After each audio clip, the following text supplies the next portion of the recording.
Nelson मंडेलांचा आज जन्मदिवस आहे। पाहुयात त्याच संदर्भातली बातमी।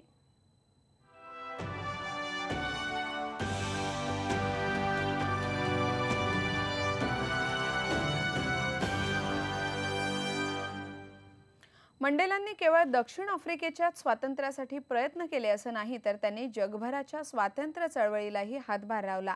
त्यामुळेच नोव्हेंबर 2009 मध्ये संयुक्त राष्ट्रसंघाच्या सर्वसाधारण सभेने 18 जुलै हा मंडेलांचा जन्मदिवस जगभर मंडेला दिवस म्हणून पाळण्याचा निर्णय घोषित केला। दक्षिण आफ्रिकेचे क्रांतिकारी नेते आणि जनतेचे लाडके नेते नेल्सन मंडेला यांचा आज 95वा वाढदिवस आहे। मंडेलांनी केवळ दक्षिण आफ्रिकेच्या स्वातंत्र्य लढ्याला बळ दिलं असं नाही, तर जगभरातल्या स्वातंत्र्य चळवळींना प्रेरणा दिली। म्हणूनच संयुक्त राष्ट्रसंघाने 2009 साली 18 जुलै हा दिवस आंतरराष्ट्रीय मंडेला दिवस म्हणून घोषित केलाय। आजचा दिवस मंडेला ट्रस्ट तर्फे मोठ्या उत्साहात साजरा केला जातोय। नेल्सन मंडेला यांनी आपल्या आयुष्यातली 67 वर्ष वर्णभेदाविरोधात, समता आणि स्वातंत्र्यासाठी खर्च केली।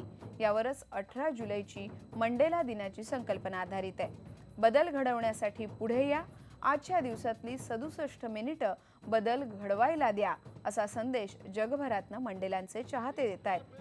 Take action, inspire change, make every day a Mandela day, अशी त्यांची घोषणा आहे। सध्या मंडेला यांच्यावर दक्षिण आफ्रिकेची राजधानी प्रिटोरियामधल्या हॉस्पिटलमध्ये उपचार सुरू आहेत।